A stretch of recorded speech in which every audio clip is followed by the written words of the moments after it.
Hello, awesome artists. Today we are going to be making a very special fall scarecrow. Why is it special? Because we are going to get our inspiration from the artist Pablo Picasso. This is an artist worth looking up. Very famous, and his work was very interesting. One of his favorite models to draw was Dora Maar. She was a famous movie star. And he would do pictures of her, but they weren't normal pictures. They were kind of crazy. In some of the pictures, one eye would be looking this way, one eye would be looking this way, the mouth would be over here, ears would be lopsided, and he would do the skin yellow and pink and green and blue. I mean, they were very interesting. I don't think she really looked like that. I've seen a picture of her before. She didn't look like that. But they were fun pictures to look at. It's always interesting to see how artists see the world.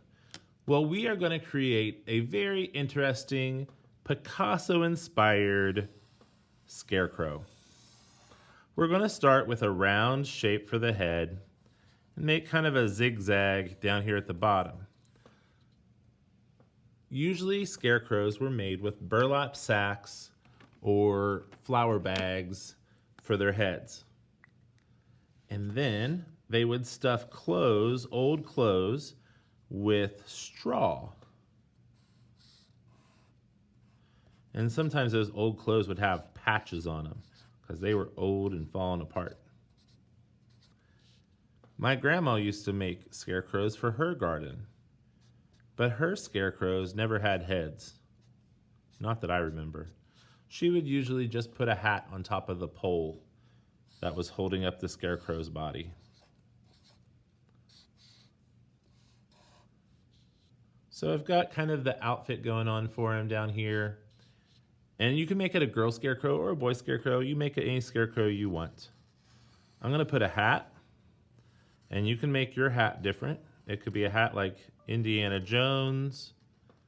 It could be a hat like a cowboy. It could be a baseball hat if you want it to be. You decide. Now, Scarecrow's hair is usually straw, hay. That's what they stuff the scarecrow with, is hay. Something they have a lot of on farms. Hay is just a tall grass that's been dried out and put into bales. And they'll use it for all kinds of things on the farm, but that's how usually they would stuff their scarecrows. So I'm going to put some hay sticking out for his hair. Now, like I said, Picasso did things differently. So I'm not going to make a normal scarecrow face. I'm going to kind of change it up a little bit. I think I'm going to put his nose down here. I'm going to put one eye here. I'm going to make it a big button. I'm going to put a little eye over here. A little button.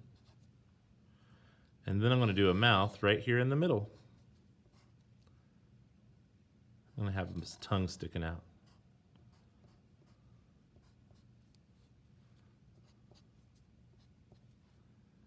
He might need a little bit more hair. Is that a crazy scarecrow? I think so. Kind of fun though. Now, one of the other things in Dora Maar's picture that Picasso created, he usually used a very simple background of lines.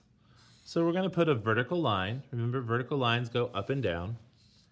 And then I'm going to go with a diagonal line. Now, diagonal line is like a sloped line.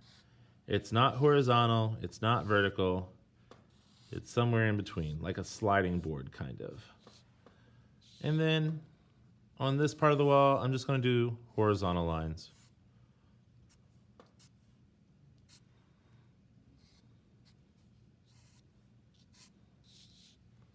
Like that. So once you have drawn out your Picasso-inspired crazy scarecrow, you can start to color. Now, most of the picture, you can color it just any way you want, but I wanted to show you something with the scarecrow's head. We're going to try to make some visual texture. Now, texture is the way that something feels. Bumpy, rough, smooth. Those are textures. And usually a scarecrow's head has a lot of texture because it's made out of burlap. Burlap is a loose woven fabric, and it's kind of rough. And you can see through the holes, like where the fibers come together. So we're going to make some burlap for our scarecrow's head. And it's usually kind of like a tan color. So I'm using brown, but I'm using it real light. Real light. If you have tan, then tan might be a good color to use. But you can also kind of mix your colors a little bit if you want to. I put brown down, I can mix some peach into it. Or maybe some yellow into it. You decide what you feel is best for your scarecrow. Now, to create the woven pattern on the burlap, what I'm going to do is make some light lines, and I'm not pushing super hard, just medium pressure.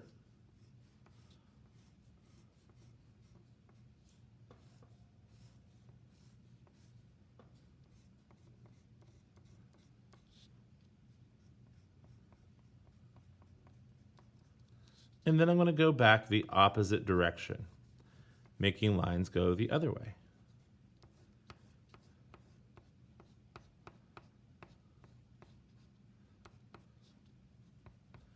And that will create a texture on there. Now you can't actually feel it. I don't know why I pet it, but you can't really feel it, but it looks like texture. It looks like it would be rough or bumpy. I'm gonna mix a little bit of yellow into mine because I was just thinking, you know, you might see a little bit of that hay coming through and it might make it look a little bit yellowish. So I'm gonna mix some yellow into my fabric here. And then you could make the nose any color you want because that would probably be fabric. And then the patches, any color, what color shirt you want. But the hay would probably be kind of a yellowish, tannish color. And the background, you don't want to color it in solid. Let me show you a finished example.